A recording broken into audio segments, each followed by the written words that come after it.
आप सभी लोगों का टी नर्सिंग क्लासेस के ऑनलाइन प्लेटफॉर्म पे। मैं नरेश गढ़वाल आज आप लोगों के लिए साइकेट्री का एक इंटरेस्टिंग टॉपिक लेके आया हूँ। इसका नाम है ईटिंग एंड रिलेटेड डिसऑर्डर्स। मतलब ईटिंग मतलब खाना खाने या ना खाने, या खाए तो ज़्यादा खा रहा है तो नहीं खा रहा है, तो ऐसी कुछ प्रॉब्लम्स है। बात करेंगे एडोलसेंस के अंदर, ये एडल्ट के अंदर देखने को मिलता है एडोलसेंस एज में, और यंग एडल्ट एज में ये प्रॉब्लम्स देखने को मिलती है। तो यंग एडल्ट में क्या देखने को मिलती है? सबसे मोस्ट कॉमन प्रॉब्लम देखने को मिलती है, खाते हैं, खूब खाते हैं, मस्त जमकर खाते हैं, बिंज ईटिंग डिसऑर्डर। ठीक है, खाने के बाद किसी भी प्रकार की वोमिटिंग वगैरह कुछ नहीं करते हैं, दबा के खाते हैं, चेपो बढ़िया।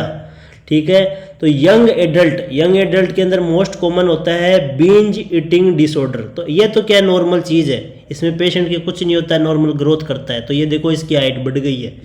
अब बात करेंगे एडोलसेंस की। एडोलसेंस में क्या होता है? अर्ली भी होता है एडोलसेंस और लेट एडोलसेंस भी होता है।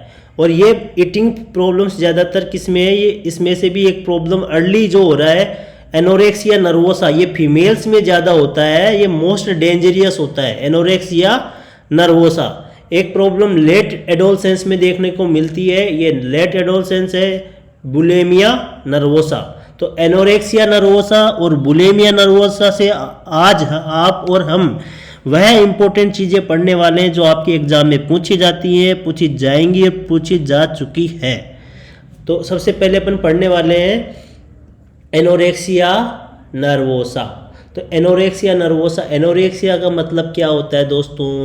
Lake of appetite. यहाँ लिख लो साइड में आप लोग कि एनोरेक्सिया मतलब लेक ऑफ एपेटाइट, मतलब भूख का ना लगना। भूख का ना लगना क्या होता है? लेक ऑफ एपेटाइट होता है। नेक्स्ट है तो नर्वोसा मतलब ये एक मेंटली प्रॉब्लम है। नेक्स्ट बात करेंगे, इसमें क्या होता है? फीमेल को ये फियर रहता है कि मेरा कहीं ना कहीं वेट गेन तो ना हो जाए, वेट गेन ना हो जाए। एक आपके सामने एक फुलझड़ी है, इसको लगेगा कि मैं कहीं ना कहीं मोटी तो ना हो गई हूँ, तो कहीं ना कहीं रिश्ता टूट जाए। तो इस बात को लेके, या कहीं मॉडलिंग में है, कहीं डांसर है, कहीं अपने को कोरियोग्राफर के लिए अपने को आगे ना मौका मिले, ये सब चीज़ों को लेके खाना नहीं खाती है। बॉडी डिस्टोर्टेड बॉडी इमेज को लेके कि मेरी बॉडी इमेज खराब हो जाएगी। तो इसके अंदर क्या देखने को मिलेगा? बीएमआई लो हो जाएगा, बॉडी मास इंडेक्स क्या देखने को मिलेगा? डिक्रीज देखने को मिलेगा, बहुत कम हो जाएगा। किसमें? एनोरेक्सिया नर्वोसा में। तो ये भी क्वेश्चन आता है कि बॉडी मास इंडेक्स बढ़ेगा या घटेगा? तो घटेगा, कम हो जाएगा। तो लेस देन 18.5 देखने को मिलता है आईसीडी 11 के अकॉर्डिंग। आईसीडी 11 क्या चीज़ है? ये एक ऐसी चीज़ है, इसमें सभी बीमारियां आती हैं मेडिकल कंडीशन की, और डीएसएम 5 के अंतर्गत केवल और केवल साइकेट्रिक कंडीशंस को पढ़ाया जाता है। यदि बीएमआई 17.5 से कम आ जाएगा तो ये देखने को मिलेगा एनोरेक्सिया नर्वोसा में। ये आईसीडी और डीएसएम के क्या है? क्राइटेरिया है। अब बात करेंगे कि बीएमआई का फॉर्मूला क्या होता है? वेट इन केजी और height in metre square. Weight in kg और height in metre square into 100, ये आपका फॉर्मूला हो गया बीएमआई का। ये क्वेश्चन भी काफ़ी बार पूछा जा चुका है। नेक्स्ट बात करेंगे टाइप्स, कितने टाइप से एनोरेक्सिया नर्वोसा होता है? ये दो प्रकार से होता है, रेस्ट्रिक्टिव और बिंज पर्ज। रेस्ट्रिक्टिव में क्या करेगा? खाना नहीं खाएगा, और खाएगा तो भी बहुत कम खाएगा। Restrict their food and intake very less, बहुत कम खाना खाएगा और खाएगा तो भी। और बिंज पर्ज में क्या चीज़ है? एनोरेक्सिया नर्वोसा का सेकंड टाइप होता है बिंज पर्ज। इसमें खाएगा, ईट वेरी लिटिल अमाउंट में इनटेक करेगा, उसको भी क्या करेगा? पर्ज कर देगा, मतलब बाहर निकाल देगा वोमिटिंग के through. Purge all they have eaten, जो भी खाया है उसको पर्ज कर देगा। तो ऐसी सिचुएशंस में फीमेल के अंदर क्या देखने को मिलता है? Hyper prolactinaemia. प्रोलैक्टिन क्या होता है दोस्तों? ये वही हार्मोन है जो आपकी पोस्टीरियर पिट्यूटरी से रिलीज होता है और बनता आपके हाइपोथैलेमस के सुप्रा ऑप्टिक न्यूक्लियाई के अंदर ये बनता है। फिर वहाँ से हाइपोथैलेमस के अंदर सुप्रा ऑप्टिक न्यूक्लियाई के यहाँ फॉर्मेशन होगा, इसका सिंथेसिस होगा, फिर ये स्टोर हो जाएगा पोस्टीरियर पिट्यूटरी के अंदर, जिसे मास्टर ग्लैंड कहते हैं आप। सेलर ट्रस का केविटी में होती है, पी शेप होती है, मटर दाने के आकार की होती है। तो यहाँ से आपका प्रोलैक्टिन निकलेगा, आपके ब्रेस्ट पे, महिलाओं के ब्रेस्ट पे काम करता है। उससे क्या निकलता है? कुछ अमाउंट में मेल्स में भी होता है ये, बट इनका अमाउंट ज़्यादा फीमेल में होता है, वहाँ ज़्यादा डोमिनेंट होता है। तो वहाँ क्या करेगा, मिल्क का प्रोडक्शन करवाएगा जब लैक्टेशन का टाइम होगा। तो प्रोलैक्टिन का काम क्या है, मिल्क का प्रोडक्शन का काम होता है। ये भी क्वेश्चन बहुत बार आता है, आप लिख लीजिए। तो एमनोरिया देखने को मिलेगा जब जब हाइपर प्रोलैक्टिन लेवल जब जब बॉडी में बढ़ता है, तो दोस्तों क्या होता है, एमनोरिया होता है। मेंस्ट्रुअल साइकिल अब्सेंट हो जाती है, आती नहीं है मेंस्ट्रुएशन। और इसी वजह से लैक्टेशन के समय भी क्या होता है, जब स्टार्टिंग में प्रेगनेंसी के बाद में माँ बच्चे को दूध पिलाती है, तो क्या होता है, प्रोलैक्टिन लेवल क्या होता है, इंक्रीज होता है। उस समय भी एमनोरिया कंडीशन होता है। क्लियर है। तो एनोरेक्सिया नर्वोसा में बात करेंगे कि एनोरेक्सिया नर्वोसा में बहुत ज़्यादा क्या होता है दोस्तों, फीमेल को बहुत ज़्यादा फियर होता है, इंटेंस फियर होता है कि ओबेज ना हो जाए, इसलिए अवॉइड करता है फूड को, और बॉडी इमेज कहीं डिस्टर्ब ना हो जाए। ठीक है। तो ऐसी कंडीशन में डिहाइड्रेशन, फाइन हो जाते हैं हेयर, बिल्कुल पतले हो जाते हैं, लेनोगो हेयर जैसे दिखते हैं। लेनोगो हेयर्स छोटे छोटे हेयर्स होते हैं। ठीक है। और इम्बेलेंस हो जाता है न्यूट्रिशन, एमनोरिया, एनीमिया, ऐसी कंडीशंस हो जाती हैं। अब बात करेंगे फीमेल क्या कोज है जिस वजह से फीमेल खाना नहीं खाती है, खाती है कम खाती है। तो सोशल फैक्टर्स होते हैं कुछ, तो कुछ ऑक्यूपेशनल होते हैं, जैसे डांसर है या मॉडलिंग है या ग्रूमिंग को लेके। ठीक है। तो ये सब चीज़ें देखने को मिलती है, और ये फीमेल्स के अंदर 13 से लेके 19 साल की एज में ज़्यादा देखने को मिलता है। ये सभी बात आप नोट कर लीजिए। ठीक है। अब अपन नेक्स्ट चलेंगे मेडिकल कॉम्प्लिकेशन में बात। तो मेडिकल कॉम्प्लिकेशन की बात करें तो ब्लड यूरिया नाइट्रोजन लेवल क्या देखने को मिलता है, एनोरेक्सिया नर्वोसा में इंक्रीज हो जाता है।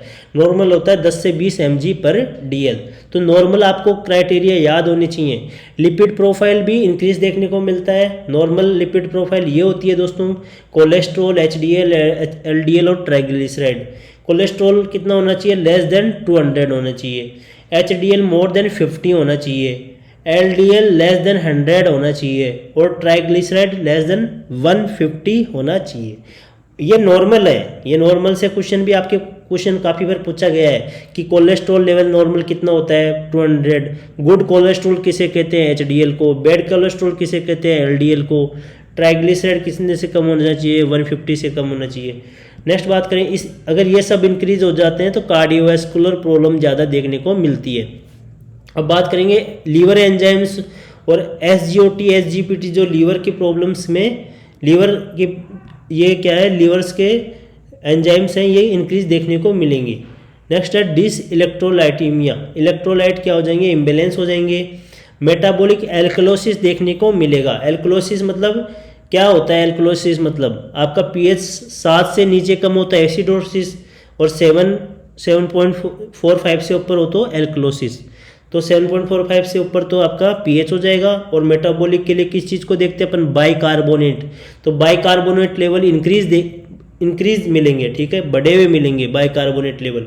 नेक्स्ट बात करेंगे कार्डियक एरिथमिया, हार्ट की प्रॉब्लम्स देखने को मिलेंगी, क्योंकि इसमें क्या हो रहा है, पोटेशियम ये सब इम्बेलेंस हो रहा है। लेनोगो हेयर्स देखने को मिलेंगे फीमेल्स के, छोटे छोटे हेयर्स जैसे बच्चों के होते हैं ना, एट बर्थ लेनोगो हेयर्स होते हैं। वर्निक्स केसियोसा भी आप देखते हैं, चीजी लाइक सब्सटेंस होता है। ये क्वेश्चन भी आता है कि वर्निक्स केसियोसा क्या होता है, चीजी लाइक वाइट सब्सटेंस होता है स्किन के ऊपर। इसी तरह लेनोगो हेयर्स होते हैं, छोटे छोटे बाल होते हैं, 24 वीक पे ये देखने को मिलते हैं, 20 से लेके 24 वीक पे। ठीक है, स्टार्ट हो जाते हैं ग्रोथ इंट्रायूटेरिन लाइफ के अंदर लेनोगो हेयर्स। नेक्स्ट बात करें, सीजर्स देखने को मिल सकते हैं फीमेल के अंदर, जब वो खाना नहीं खाएगी अच्छे से तो इलेक्ट्रोलाइट इम्बेलेंस हो जाएंगे, सोडियम पोटेशियम।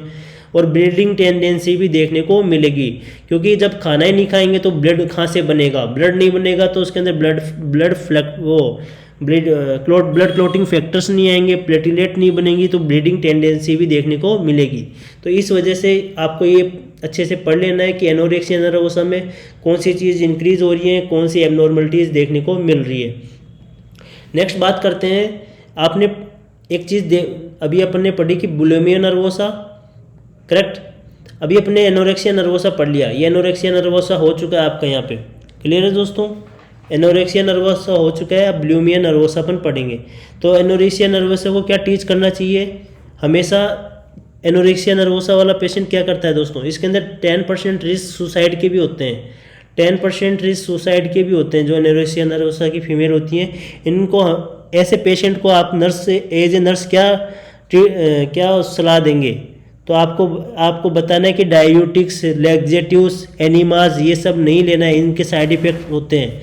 क्योंकि एनोरेक्सिया नर्वोसा की जो फीमेल्स होती हैं उनको वो डायूटिक्स लेती हैं वेट लॉस करने के लिए, लैक्सेटिव्स लेती हैं, एनिमास लेती हैं, तो आपको इन सब के साइड इफेक्ट के बारे में बताना है, ठीक है।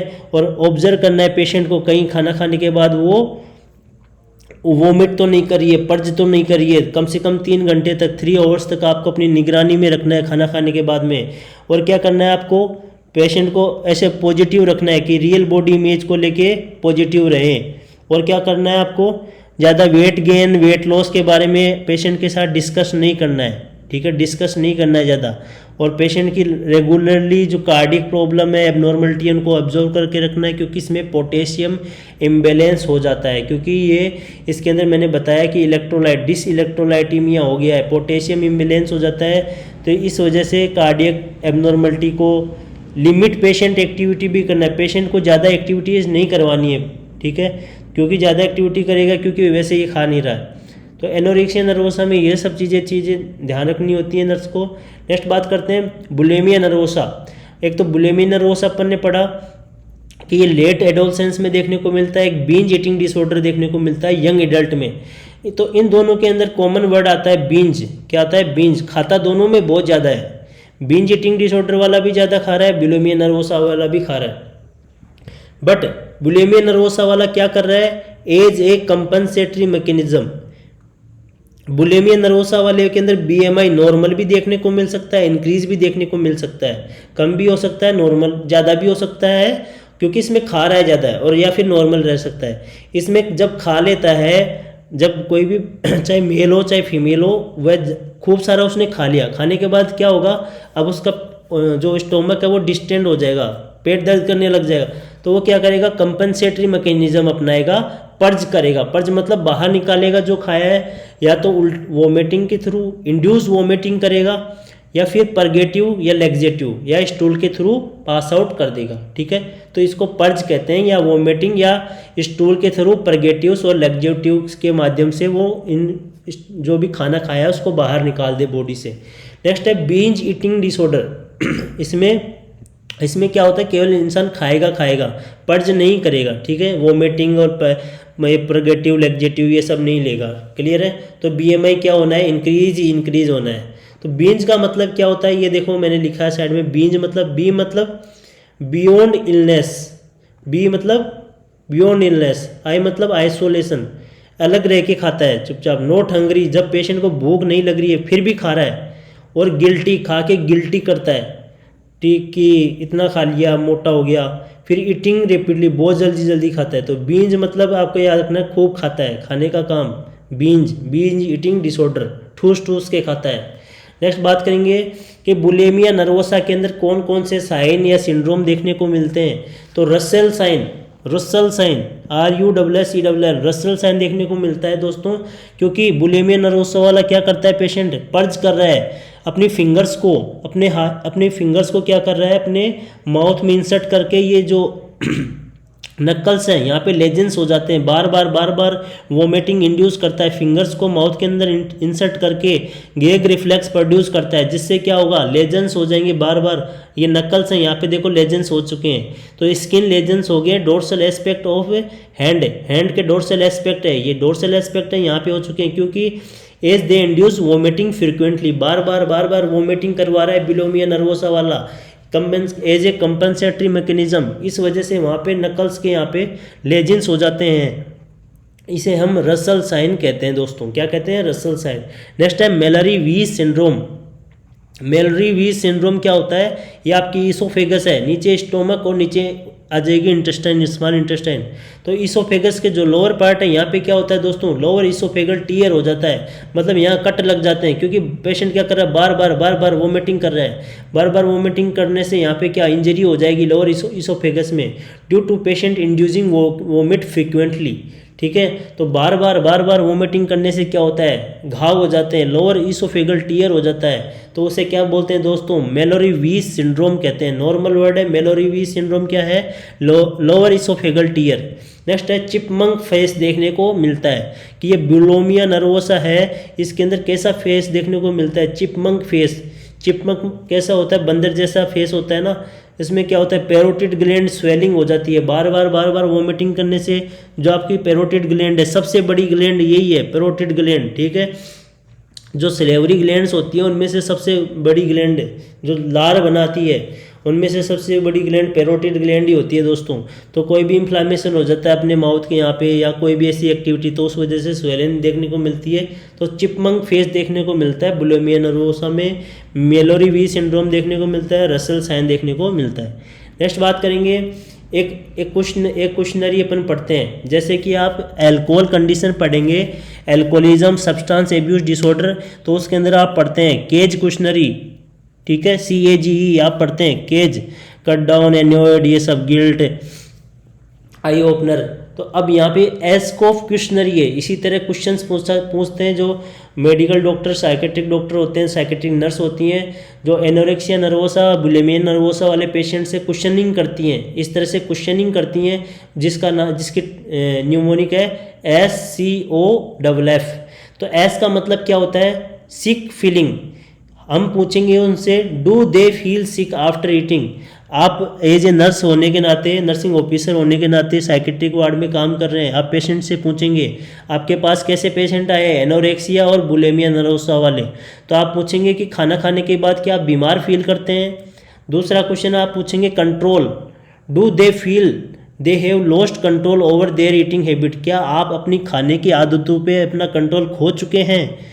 नेक्स्ट है ओ मीन्स 1 stone, इस means has the patient lost 6.3 kg in last 3 month, क्या आपका वजन पिछले 3 महीनों में 6.3 किलो लॉस हो चुका है, ये चीज़ पूछना है। फेट, क्या एफ मतलब fat, do they pursue to be fatter, आपको क्या अपना नॉर्मल से ज़्यादा फेट लग रहा है, मतलब आप अपने आप को ज़्यादा मोटे लग रहे हो क्या, ये चीज़ पूछोगे। नेक्स्ट है सेकेंड एफ का मतलब है food, as they preoccupied by thinking of food, या फिर does food dominate the patient life, क्या आपको ऐसा लगता है कि आपके जीवन में फूड ही ज़्यादा इम्पोर्टेंट है, खाना ही ज़्यादा इम्पोर्टेंट है, आपको ऐसा लगता है क्या। मतलब एकदम अपन बोलते हैं ना बुक्खड़ है, ठीक है, तो डज फूड डोमिनेंट, क्या तेरी जिंदगी में खाना ही तेरे पे भारी है क्या, डोमिनेंट है क्या। तो अगर ये चीज़ है, इनमें से ये कितने हो गए, 5 पॉइंट है ना, SCOFF, अगर 5 में से 2 या 2 से ज़्यादा भी पॉइंट है स्कोर, अगर इनमें से 2 या 2 से ज़्यादा भी हैं पेशेंट में मौजूद हैं, यस हैं, तो क्या देखने को क्या कहेंगे आप उनको कि ये इसके एनोरेक्सिया नर्वोसा है या फिर उसके बुलिमिया नर्वोसा है, आप ये डिसाइड कर लेंगे। क्लियर, ठीक है दोस्तों। तो 2 या 2 से ज़्यादा स्कोर रहेगा एस्कोफ क्वेश्चनरी के अंदर, तो आप एनोरेक्सिया और बुलिमिया नर्वोसा को डायग्नोस कर सकते हैं। तो एस्कोफ क्वेश्चनरी किसके लिए यूज़ की जा सकती है, किस चीज़ के लिए यूज़ की जाती है, पहला क्वेश्चन ईटिंग डिसऑर्डर के लिए, ईटिंग डिसऑर्डर में किसके लिए, एनोरेक्सिया और बुलिमिया नर्वोसा के लिए। क्लियर है दोस्तों। तो आपको याद रखना है, एक एस का मतलब सिक फीलिंग, सी का मतलब कंट्रोल, ओ का मतलब 1 stone, एफ मतलब फेट और फूड। क्लियर। नेक्स्ट बात करेंगे अपन मैनेजमेंट का। मैनेजमेंट में अपन selective serotonin reuptake inhibitor use करेंगे, जैसे कि फ्लोक्सीटोन। फ्लोक्सीटोन क्या होती है, ये एक एंटी डिप्रेजेंट होती है दोस्तों, क्योंकि पेशेंट डिप्रेशन फील करता है इसके अंदर, एनोरेक्सिया नर्वोसा के अंदर, इनके अंदर बुलिमिया नर्वोसा के अंदर खा के गिल्ट फील कर रहे हैं ना वो, इस वजह से तो एंटी डिप्रेजेंट देते हैं। और SNRI देंगे, नॉन सेलेक्टिव रीअपटेक इनहिबिटर हो गए, सेरोटोनिन और एपिनेफ्रिन रीअपटेक इनहिबिटर, जिसका नाम है नॉल्ट्रिक्सोन और लिथियम, और इसके अंदर ये सब ड्रग आती हैं, लिथियम, कार्बामाजिपिन, नाल्ट्रिक्सोन।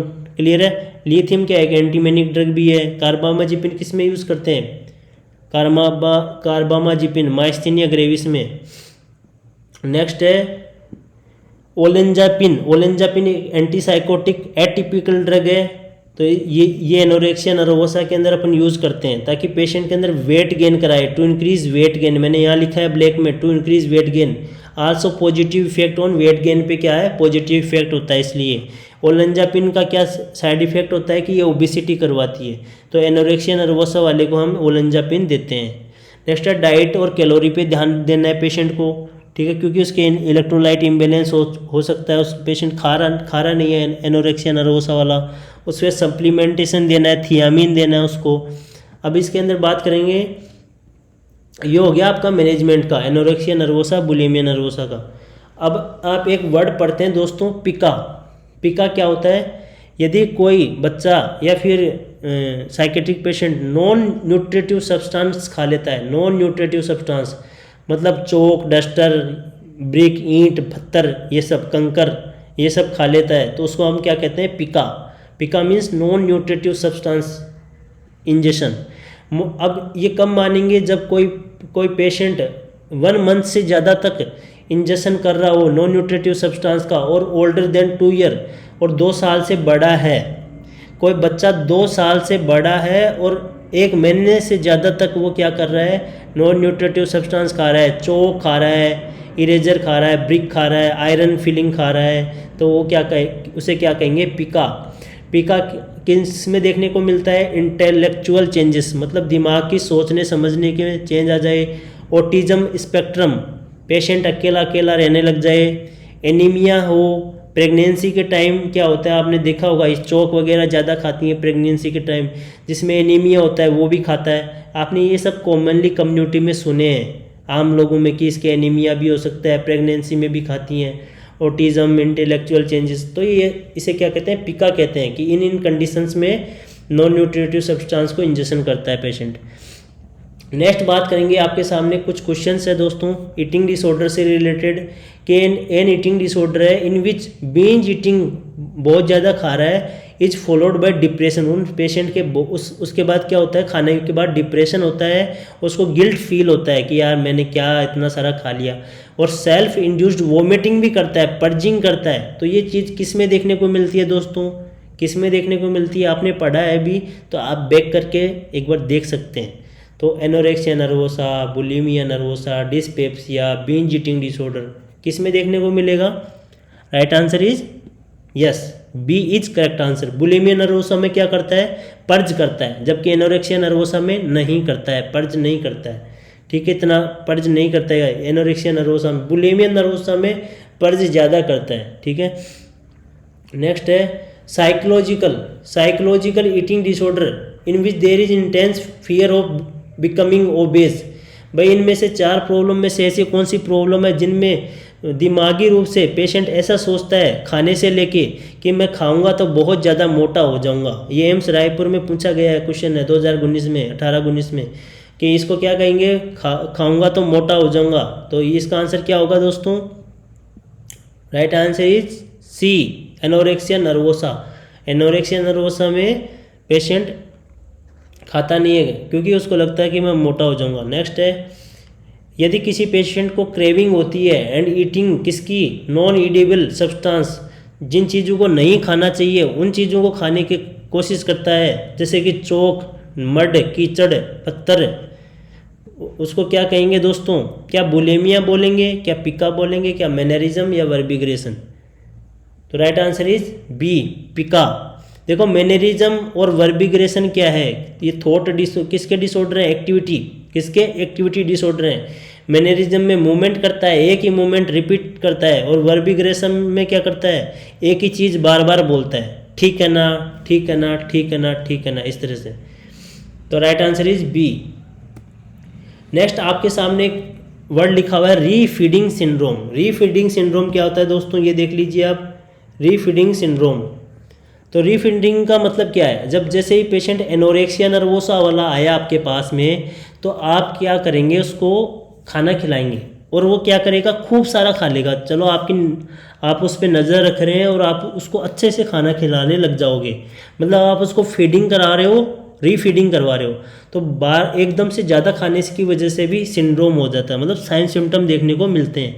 जैसे आपने देखा होगा कुछ लोग फास्ट रख लेते हैं किसी भी दिन, सोमवार, मंगलवार, ठीक है। अब वो क्या करते हैं? उस दिन कुछ भी नहीं खाते हैं, फिर नेक्स्ट डे एकदम से खूब सारा खा लेते हैं। तो क्या होगा? हॉस्पिटल में आएंगे, हमारा बीपी चेक करो, हमारा ये करो, हमारा वो करो। उसे बोलते हैं रीफीडिंग सिंड्रोम। तो क्या होता है? और सप्लीमेंटेशन, बहुत ज़्यादा खा लेने से, और फूड इंस्टेड ऑफ स्लो, उनको क्या करना चाहिए, धीरे धीरे करना चाहिए। पहले पानी पीना चाहिए, फिर जूस, फिर एप्पल खाने चाहिए, एकदम लिक्विड से इस तरह से आना चाहिए। जैसे सर्जरी के बाद में अपन करते हैं ना दोस्तों, गैग रिफ्लेक्स वापस आता है, पहले लिक्विड डाइट, फिर सेमी सॉलिड, फिर सॉलिड। उसी तरह से वापस से आपको जब आपका फास्ट खत्म हो जाता है तो उसी तरह से खाना चाहिए। एकदम से ऐसे नहीं, देसी घी के लड्डू खा लिए आपने तो वो चीज़ नहीं करनी है, 3 4 5 खा लिए तो उससे क्या हो सकता है, रीफीडिंग सिंड्रोम हो सकता है, ओवर सप्लीमेंटेशन हो जाता है। और food instead of slow gradual, इसलिए हमें स्लो ग्रेजुअल देना चाहिए। अगर स्लो ग्रेजुअल नहीं ले रहा है एनोरेक्सिक पेशेंट, इस वजह से ये रीफीडिंग सिंड्रोम देखने को मिलता है। तो नेक्स्ट टाइम ये क्यों, इस वजह से क्या होता है, मेजरली ड्यू टू हाइपोफोस्फेटीमिया। हाइपोफोस्फेट लेवल कम हो जाता है एकदम से ज़्यादा यदि कोई खा लोगे तुम तो हाइपोफोस्फेटीमिया, फोस्फेट लेवल कम हो जाता है बॉडी के अंदर, और फ्लूइड ओवरलोड हो जाता है। क्या हो जाता है, फ्लूइड ओवरलोड हो जाता है और फोस्फेट लेवल कम हो जाता है रीफीडिंग सिंड्रोम में। आपको ये इंपॉर्टेंट याद रखना है। नेक्स्ट है फीचर की बात करें तो इलियस देखने को मिलेगा, इंटेस्टाइन के मूवमेंट स्टॉप हो जाएंगे अचानक खाने से, सीजर्स आ सकते हैं क्योंकि इलेक्ट्रोलाइट इम्बैलेंस हो रहे हैं, स्केलेटल मसल्स ब्रेकडाउन होने लग जाएंगी, कार्डियक एरिथमिया हो जाएगा, फ्लूइड एंड इलेक्ट्रोलाइट इम्बैलेंस हो जाएगा, मेटाबॉलिक एसिडोसिस होगा, ज़्यादा खाने से एसिडोसिस और नहीं खाने से एल्कलोसिस। बात करेंगे मैनेजमेंट की, तो मैनेजमेंट में क्या बोलेंगे आप पेशेंट को कि going slow and gradually with diet plan. भाई डाइट प्लान के अकॉर्डिंग आपको धीरे धीरे करते हुए खाना है, एक साथ नहीं खाना है। इनिशियली आपको स्मॉल डोज ऑफ प्रोटीन देना है, सब कम डोज में देना है प्रोटीन और कैलोरी, एक साथ नहीं देना है, ठीक है। और मॉनिटरिंग फ्लूइड लेवल भी चेक करते रहना है क्योंकि इसमें फ्लूइड ओवरलोड हो जाता है रीफीडिंग सिंड्रोम में। और थियामीन देना है, कौन सा विटामिन दिया जाता है रीफीडिंग सिंड्रोम में, रीफीडिंग सिंड्रोम में कौन सा दिया जाता है विटामिन, थियामिन B1। जी हाँ दोस्तों, ये वही विटामिन है जो आपके 2022 के एग्जाम में पूछा गया था। देखो दोस्तों 2022 का नोट सेट एग्जाम लगा, उसमें एनोरेक्सिया बुलिमिया नर्वोसा के 2-3 क्वेश्चन देखने को मिले थे और वो हर बार देखने को मिलते हैं, आपको इसी तरह पढ़ते रहना है। और एल्कोहल के अंदर भी ये थियामिन विटामिन B1 यूज में लिया जाता है। तो इस पेशेंट को हम क्या कहेंगे, तो इसी यही कहेंगे कि स्लो खाओ, ग्रेजुअली खाओ, स्मॉल डोज खाओ, एक साथ मत खाओ, ओवर सप्लीमेंट मत करो वरना रीफीडिंग हो जाएगा। किस में, एनोरेक्सिया नर्वोसा और बुलिमिया नर्वोसा में, ठीक है दोस्तों। अब अपन कुछ एक ओबेसिटी टॉपिक है आपका कि ओबेसिटी क्या होता है, क्योंकि हमने BMI की बात करी तो ओबेसिटी भी देख लेते हैं, ओबेसिटी क्या होती है। यदि किसी की BMI body mass index, normal body mass index का फॉर्मूला आता है वेट इन kg और height in metre square into 100।